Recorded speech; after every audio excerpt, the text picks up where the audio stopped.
নমস্কার বন্ধুরা, আশা করি আপনারা সকলে ভালো আছেন। কাকলি কিচেনে সকলকে স্বাগত। আজকে আমি বানিয়েছি মটনের পাতলা ঝোল। তাহলে চলুন কি করে বানিয়েছি দেখা যাক। এখানে আমি 500 গ্রামের মতন মাংস নিয়েছি। এখন এর ভিতরে আমি টক দই দিয়ে দিচ্ছি, এই ছোট চামচের 3 চামচ। এই হাফ চামচের মতন দিচ্ছি রসুন আর 3-4টা কাঁচা লঙ্কা বাটা, আর হাফ চামচ আদা বাটা, হাফ চামচ জিরের গুঁড়ো, ধনের গুঁড়ো, লঙ্কার গুঁড়ো, হলুদের গুঁড়ো,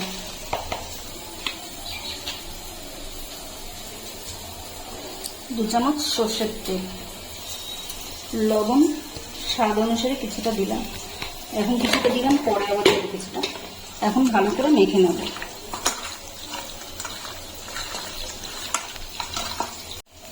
ভালো করে মাখিয়ে নিয়েছি। এখন 30-40 মিনিট আমি রেস্টে রেখে দেবো। এটা 2 চামচের মতন সরষের তেল গরম বসিয়েছি। এখন আমি ভিতরে আলুটা ছেড়ে দিচ্ছি।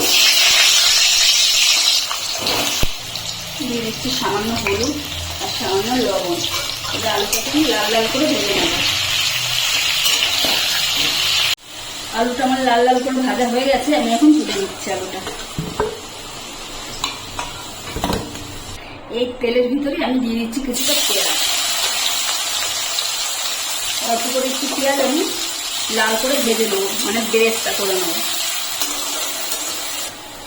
বেরেস্তা আমার ভাজা হয়ে গেছে। এই অবস্থায় তুলতে হবে। এর চেয়ে বেশি লাল করলে পরে মানে কালো হয়ে যাবে, পুড়ে যাবে। এখন এই অবস্থায় তুলে নিলে পরে ঠিক হয়ে যাবে। আমি এখন তুলে নিচ্ছি।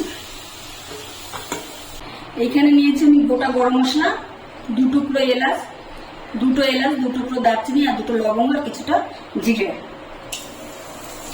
আর দিচ্ছি একটা তেজপাতা। ফোড়নটা ফুটে গেলে দিচ্ছি রসুন থেতো করে নিয়েছি। রসুনটা থেতো করে দিয়ে দিলাম। তারপরে দিচ্ছি পেঁয়াজ কুচি। এখন এটাকে ভালো করে ভেজে নেব।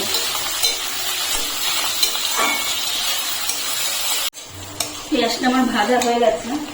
এখন আমি এর ভিতরে দিয়ে দিচ্ছি ছোট 1 চামচ আদা বাটা, দিচ্ছি টমেটো কুচি, ছোট চামচের 1 চামচ জিরের গুঁড়ো, আর 1 চামচ ধনের গুঁড়ো, সামান্য একটু লঙ্কার গুঁড়ো দিচ্ছি। লঙ্কাটা আপনারা আপনাদের মানে স্বাদ অনুসারে দেবেন। আমাদের ঘরে বেশি ঝাল খায় না দেখুন, অল্প করেই দিলাম। দিচ্ছি সামান্য একটু গোলমরিচের গুঁড়ো। সবগুলো ভালো করে মিশিয়ে নিচ্ছি।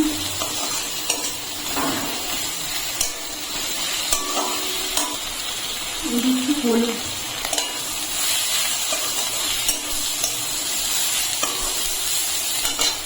এখন আমি মাংসগুলো দিয়ে দিচ্ছি।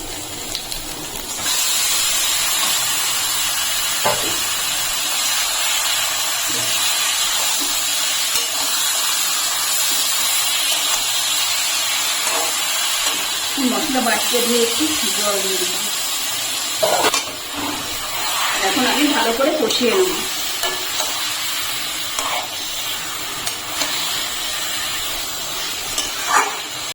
গ্যাসটা মিডিয়ামে রেখে এখন আমি একটু ঢাকা দিয়ে দিচ্ছি।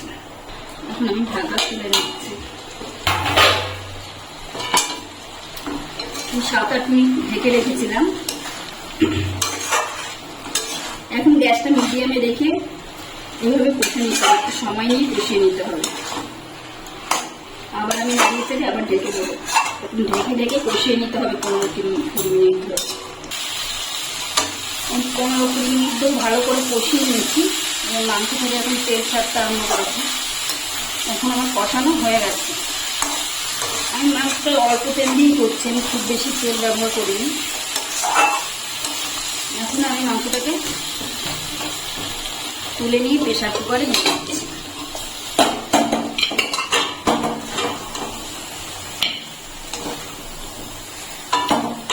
এই কড়ার মধ্যেই আমি জল দিয়ে দিচ্ছি। জলটা একটু গরম করে নেব। গরম মশলাটা ভালো করে কেটে নেব। জলটা গরম হয়ে গেছে। আমি জলটা প্রেসার কুকারে ঢেলে দিচ্ছি।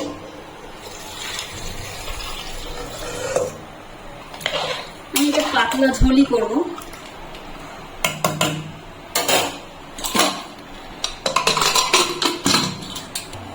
এখন আমি বসিয়ে দিলাম প্রেসার কুকার, আমি 5টা সিটি মেরে নেবো। আমি প্রেসারের ঢাকা খুলে নিয়েছি, হাওয়া বেরিয়ে যাওয়ার পর খুলে নিয়েছি। তোমার 80% সেদ্ধ হয়ে গেছে। এখন আমি হয়ে গেছে, আর 2টো সিটি দিলে পুরোটাই হয়ে যাবে। এখন আমি আলু দিয়ে দিচ্ছি।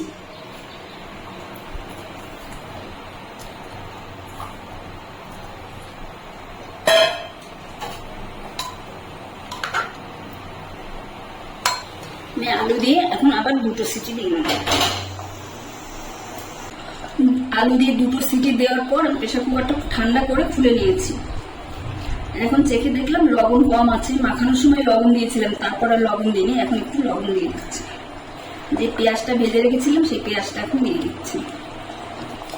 আর দিচ্ছি একটু গরম মশলার গুঁড়ো।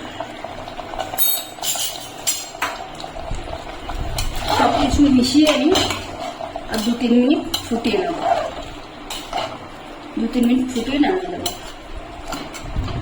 আমার মাংসটা হতে মানে সিটি লেগেছে 7টা সিটিতেই আমার দুটোই মাংস আলু দুটোই সুন্দর সিদ্ধ হয়ে গেছে। মাংসটা আমার সুন্দর সিদ্ধ হয়ে গেছে, দেখুন আলুটাও ভালো সিদ্ধ হয়ে গেছে। এখন আমি নামিয়ে দিচ্ছি। তৈরি হয়ে গেছে আমার মটনের পাতলা ঝোল।